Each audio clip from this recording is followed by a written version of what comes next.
برادران اسلام، واجب الاحترام بزرگوں، دوستوں، بھائیوں، عزیز نوجوانوں، سلسلہ دروس سیرت نبویہ علی صاحب الصلاۃ والتحیہ میں اللہ تبارک و تعالی کی توفیق سے ولادت باسعادت مبارک سے لے کر فتح خیبر، اس کے بعد فتح مکہ اور اس کے بعد غزوہ حنین سے واپسی مدینہ منورہ، اور پھر اس کے بعد بنو ثقیف اور بنو حوازن کے وفد کا آنا اور اسلام لے آنا۔ اب اس کے بعد 9 ہجری جو ہے اس کو اصحاب سیر اور اصحاب تاریخ جو ہیں وہ کہتے ہیں عام الوفود، کہ اس سال میں حضور کی خدمت میں بڑے وفد آئے، اور یہی وہ سال مبارک ہے کہ جس میں حضور صلی اللہ علیہ وسلم نے ارادہ فرمایا اہل روم کے ساتھ مقابلے۔ جیسا کہ آپ لوگوں پہ الحمدللہ واضح ہے کہ اس دور میں یہ 2 ہی بڑی طاقتیں تھیں جنہیں آپ سپر پاور کہہ سکتے ہیں، ایک فارس اور ایک روم۔ باقی بڑے بڑے قبائل تھے، جیسے بنو حوازن تھے، ایک بنو ثقیف تھے، بڑے بڑے قبائل تھے، قریش تھے، یمن میں قبائل تھے، بحرین میں، عمان میں، لیکن جو سب سے بڑی طاقتیں تھیں وہ یہ 2 تھیں۔ موجودہ مصطلحات اور اصطلاحات کے دور میں یعنی جو سپر پاور تھیں وہ یہ۔ تو اب حضور صلی اللہ علیہ وسلم نے ارادہ فرمایا کہ روم کے ساتھ کبھی ان کو دعوت دی جائے، اور اگر یہ اسلام قبول کر لیں تو الحمدللہ، اور اگر اسلام قبول نہ کریں تو پھر ان کے ساتھ جہاد کیا جائے۔ اس کے پس منظر میں یعنی ایک بات یہ تھی کہ اللہ کی رحمت سے اب جزیرت العرب تو تقریباً حضور صلی اللہ علیہ وسلم نے فتح فرما لیا، تو دشمنوں کو ایک موقع ملتا تھا کہ شاید اللہ نے جو نبی بھیجے ہیں محمد پاک صلی اللہ علیہ وسلم وہ عرب کے لیے ہیں، عرب میں پیدا ہوئے، اور اللہ تبارک و تعالی نے انہیں حکم یہی دیا ہے انذر عشیرتک الاقربین، کہ اپنے اپنے قریبی اور قبائل جو ہیں، رشتہ دار جو ہیں، ان کو آپ ڈرائیں۔ تو بس وہ عرب کے لیے نبی تھے، یعنی وہ عجم کے لیے یا پورے عالم کے لیے نبی نہیں تھے۔ تو یہ ایک بہت بڑا دھوکہ تھا، حالانکہ اللہ پاک نے تو آپ کو مبعوث فرمایا پورے عالم کے لیے، قل یا ایھا الناس انی رسول اللہ الیکم جمیعا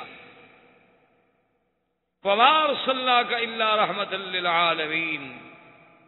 اور کہیں فرمایا کافۃ للناس بشیرا ونذیرا، کہیں فرمایا لتنذر ام القری ومن حولها یا ایھا النبی جاہد الکفار والمنافقین واغلظ علیہم۔ تو یہ تو سارے خطاب قرآن میں عام تھے، تو اس لیے حضور صلی اللہ علیہ وسلم یہ چاہتے تھے کہ حضور کی زندگی میں غیر عرب کے ساتھ بھی تو کوئی معاملہ ہو جائے، اس لیے حضور صلی اللہ علیہ وسلم نے غزوہ روم کا ارادہ فرمایا۔ اب روم کے ساتھ مقابلہ کرنا کوئی آسان بات تو نہیں تھی، اور اسی کو غزوہ تبوک کے نام سے بھی یاد کیا جاتا ہے، چونکہ یہ واقعہ تبوک میں پیش آیا۔ تو حضور صلی اللہ علیہ وسلم نے اعلان فرمایا، اور حضور کی سیرت طیبہ میں یہ 2 مقامات ہیں جس میں حضور نے اعلان کیا باقاعدہ، ایک غزوہ خیبر اور ایک غزوہ تبوک، ورنہ حضور پاک پہلے اعلان نہیں فرماتے تھے، جیسے آپ سیرت میں پڑھ چکے ہیں کہ حضور صلی اللہ علیہ وسلم کان یوری، آپ بات کو چھپاتے اور توریہ سے کام لیتے تھے، کبھی بس جہاد پہ جانا ہے، کہاں جانا ہے یہ بات واضح نہیں کرتے، اور یہی حکم حضور صلی اللہ علیہ وسلم نے ہمیں بھی دیا ہے، اقضوا حوائجکم بالکتمان، کہ تم لوگ اپنے مسائل جو ہیں رازداری کے ساتھ طے کیا کرو، یہ نہیں کہ بات کرنے سے پہلے ہی شور کر دیا تو اس میں آدمی ناکام ہو جائے۔ انتہائی رازداری کے ساتھ آدمی اپنے معاملہ، تاکہ اگر اللہ کامیابی فرما دے الحمدللہ، اگر خدا نہ خواستہ کامیابی نہ ہو تو آدمی کو رسوائی تو نہیں ہوتی۔ اگر آدمی سارے جہان میں کہہ دے میں یہ کر رہا ہوں یہ کر رہا ہوں، نہ ہو سکے تو سب کے سامنے پھر آدمی کی ایک رسوائی ہو۔ تو تو حضور صلی اللہ علیہ وسلم اپنے معاملات کو انتہائی اطمینان کے ساتھ سر انجام دیتے تھے. لیکن یہ دو ایسے مواقع ہیں، ایک غزوہ خیبر چونکہ یہود کا مقابلہ تھا، اور ایک غزوہ تبوک چونکہ روم کا مقابلہ تھا. تو حضور نہیں چاہتے تھے کہ میں اپنی فوج کو، اپنے صحابہ کو، جان نثاروں کو اندھیرے میں رکھوں. حضور نے اعلان کیا.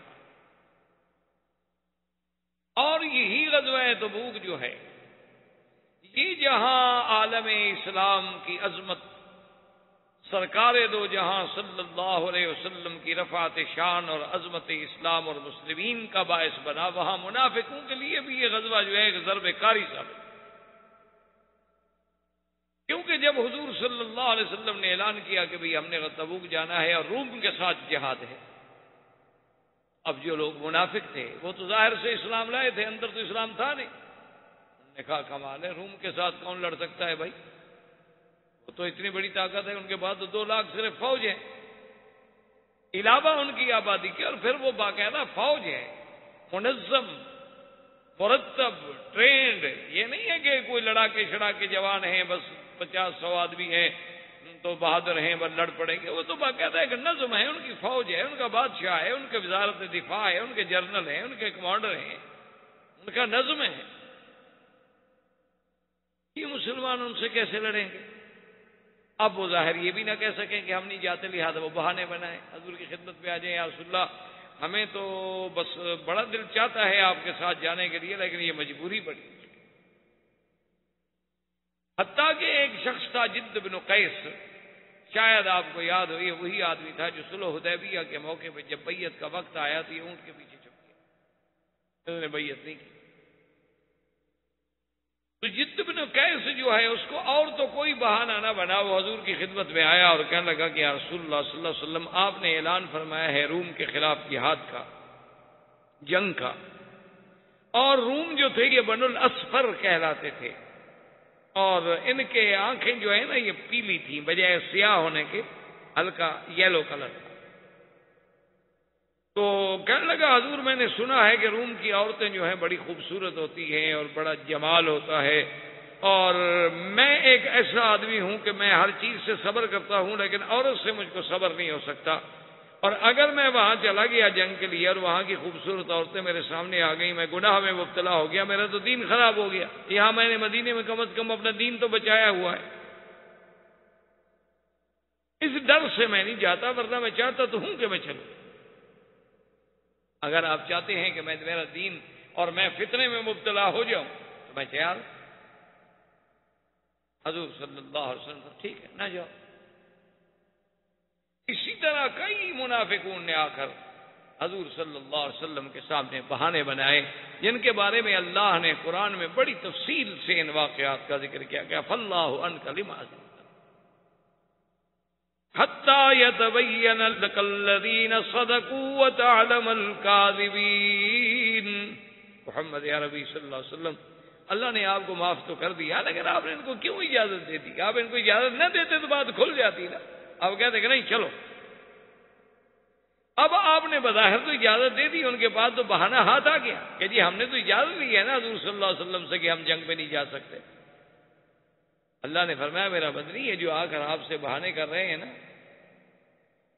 کہ قسمیں کھا رہے ہیں کہ اگر ہم طاقت رکھتے اور ہمارے پاس طاقت نہیں ہے، حالات نہیں. اللہ نے فرمایا اللہ یشہد ان المنافقین کاذبون، یہ جھوٹے ہیں، جھوٹ. اور اس کے بعد حضور صلی اللہ علیہ وسلم نے اعلان فرمایا کہ تمام صحابہ سے کہ بھئی یہ غزوہ جو ہے چونکہ ایک بڑا عظیم غزوہ ہے اور اس میں ہمارا شرکت کرنا جو ہے اس کے لیے مالی طور پر بھی جہاد کرنا ہے، تو کچھ